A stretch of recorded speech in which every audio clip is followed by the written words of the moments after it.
வணக்கம்.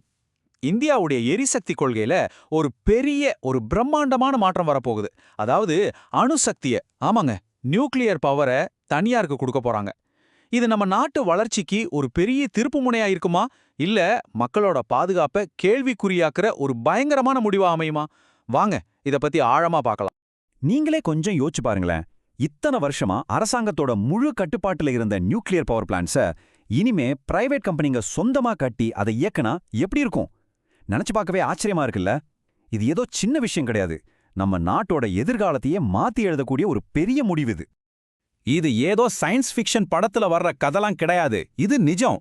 சாந்தின்னு ஒரு புது மசோதா மூலமா இந்திய அரசாங்கம் நாம இப்ப பேசின இந்த விஷயத்தை நிஜமாக்க முதல் அடி எடுத்து வச்சிருக்காங்க. சரி, இவ்வளோ வருஷமா இருந்த இந்த நிலைமை திடீர்னு எப்படி மாறப்போகுது? இந்த அதிகார மாற்றம் எதுக்காக வருதுன்னு முதல்ல பார்க்கலாம். பாத்தீங்கன்னா கிட்டத்தட்ட 60 வருஷமா இந்தியாவுல அணுசக்தி துறைங்கிறது அரசாங்கத்தோட ஒரு இரும்பு கோட்டை மாதிரி இருந்துச்சு. 1962 சட்டப்படி வேற யாரும் இதுக்குள்ள நுழையவே முடியாது. ஆனா இப்போ அறிமுகமாகி இருக்கிற இந்த சாந்தி மசோதா அந்த கோட்டையோட கதவுகளை தனியாருக்காக மெல்ல திறந்து விடுது.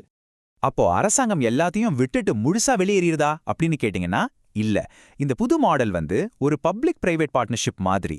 அதாவது அணு எரிபொருள், கழிவு மேலாண்மை, பாதுகாப்பு இந்த மாதிரி ரொம்ப முக்கியமான விஷயங்கள்ல 51% கட்டுப்பாடு அரசாங்கத்துக்கிட்ட தான் இருக்கும். ஆனா ஆலையோட கட்டுமானம், அதை ஏற்கிறது, இதுலெல்லாம் 49% வரைக்கும் தனியார் நிறுவனங்கள் முதலீடு செய்ய இந்த மசோதா வழிவகை செய்யுது. சரி, இவ்ளோ பெரிய ஒரு மாற்றத்தை அரசாங்கம் ஏன் கொண்டு வரணும்னு நினைக்குது? இதுக்கு பின்னாடி இருக்கிற காரணங்கள் என்ன? வாங்க அதை தெரிஞ்சுக்கலாம். இத புரிஞ்சுக்கிறதுக்கு முன்னாடி பேஸ்லோட் பவர்னு ஒரு விஷயத்த நாம தெரிஞ்சுக்கணும். சிம்பிளா சொல்லணும்னா இது ஒரு வீட்டுக்கு அஸ்திவாரம் மாதிரி. சூரியனோ காற்றும் இருக்கிறப்ப மட்டும் கரண்ட் கிடைச்சா போதுமா? இல்லல்ல, 24 மணி நேரமும் வருஷம் முழுக்க தடை இல்லாம கரண்ட் வேணும். அந்த அஸ்திவாரத்தை அணுசக்தி ரொம்ப வலுவா கொடுக்குன்னு அரசாங்கம் நம்புது. அரசாங்கத்தை பொறுத்த வரைக்கும் இது ஒரே கல்லுல பல மாங்கா அடிக்கிற மாதிரி ஒரு திட்டம். நம்ம நாட்டோட எரிசக்தி பாதுகாப்பை உறுதி செய்ய முடியும். 2070க்குள்ள கார்பன் உமிழ்வை குறைக்க முடியும். நிறைய தனியார் முதலீடுகளை உள்ளே கொண்டு வர முடியும். இதெல்லாம் ஒரு பக்கம்னா, இன்னொரு பக்கம் ஸ்மால் மாடுலர் ரியாக்டர்ஸ், அதாவது SMRs அன்னு சொல்லப்படுற புது டெக்னாலஜியும் கொண்டு வர இந்த மசோதா உதவும். அரசாங்கம் இந்த விஷயத்துல எவ்ளோ சீரியஸா இருக்குங்கிறதுக்கு இந்த நம்பரே ஒரு சாட்சி.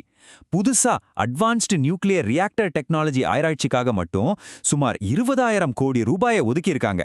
இது இந்த துறைய அடுத்த லெவலுக்கு கொண்டு போக அரசாங்கம் எவ்ளோ உறுதியா இருக்குன்னு காட்டுது.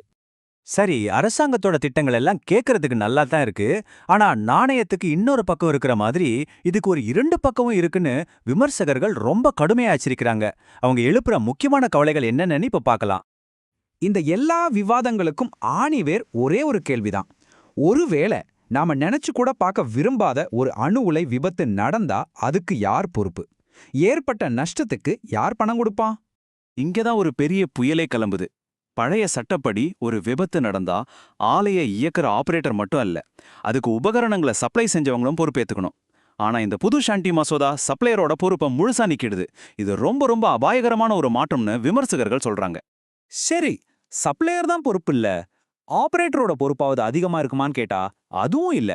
இந்த புது மசோதா படி எவ்வளோ பெரிய விபத்து நடந்தாலும் அந்த ஆபரேட்டரோட அதிகபட்ச நஷ்ட ஈடு வெறும் 3000 கோடி ரூபாய் தான். யோசிச்சு பாருங்க, இந்த தொகை போதுமா? இந்த 3000 கோடிங்கிறது எவ்வளோ சின்ன தொகைன்னு புரிய வைக்க ஒரு உதாரணம் சொல்றேன். ஜப்பான்ல நடந்த ஃபுகுஷிமா அணு உலை விபத்துல ஏற்பட்ட சேதத்தோட மதிப்பு இந்த மசோதால சொல்ற வரம்ப விட 700 மடங்கு அதிகம். அப்போ ஒரு பெரிய விபத்து நடந்தா மீதி நஷ்டத்தை யார் ஏத்துக்கிறது? இதுதான் எல்லாரோட மனசுலயும் இருக்கிற பெரிய கேள்வி. பிரச்சனை பணத்தோட முடியல. இந்த மசோதா வெளிப்படைத்தன்மையையும் கேள்விக்குள்ளாக்குது. இனிமே அணு உலை பாதுகாப்பு சம்பந்தமான தகவல்களை RTI மூலமா கேட்க முடியாது. அங்க வேலை செய்யற தொழிலாளர்களுக்கான பொதுவான பாதுகாப்பு சட்டங்கள் இனி பொருந்தாது. அது மட்டும் இல்லாம ஒரு அணு உலைய கட்டுறதுக்கு முன்னாடி கட்டாயமா மக்கள் கிட்ட கருத்து கேட்கணும்னு எந்த விதியும் இதுல இல்ல. இந்த மாற்றங்கள் எல்லாம் நம்ம மனசுல போபால் விஷவாயு துயரத்தை தான் கொண்டு வருது. அன்னைக்கும் அப்படிதான் கம்பெனிங்க பொறுப்புல இருந்து தப்பிச்சுக்கிட்டாங்க. பாதிக்கப்பட்ட மக்கள் நடுத்தெருவுல நிக்க வைக்கப்பட்டாங்க. அதே மாதிரி ஒரு நிலைமை மறுபடியும் வந்துடக்கூடாதுங்கிறது தான் பலரோட அச்சமா இருக்கு. ஆக இந்தியா இப்போ ஒரு முக்கியமான ரோசாட் சந்திப்புல நிக்குது. ஒரு பக்கம் வளர்ச்சி, பிரகாசமான எதிர்காலம்னு ஒரு பாதை போகுது. இன்னொரு பக்கம் பாதுகாப்பு, ஆபத்துன்னு ஒரு எச்சரிக்கை மணி அடிக்குது. இந்த முழு விவாதத்தையும் சுருக்கமா பார்த்தோம்னா ஒரு பக்கம் அரசாங்கத்தோட வாக்குறுதிகள் இருக்கு, 24 மணி நேரம் மின்சாரம், சுத்தமான எரிசக்தி, தொழில்நுட்ப வளர்ச்சி. இன்னொரு பக்கம் விமர்சகர்களோட எச்சரிக்கைகள், குறைக்கப்பட்ட பொறுப்பு, ரகசியமான செயல்பாடுகள், பலவீனமான தொழிலாளர் பாதுகாப்பு. கடைசியா நம்ம முன்னாடி இருக்கிற கேள்வி இதுதான். இந்த SHANT மசோதா இந்தியாவுடைய ஒளிமயமான எரிசக்தி எதிர்காலத்துக்கான ஒரு திறவுகோலா, இல்ல பொதுமக்களோட பாதுகாப்ப பணயம் வைக்கிற ஒரு பெரிய சூதாட்டமா?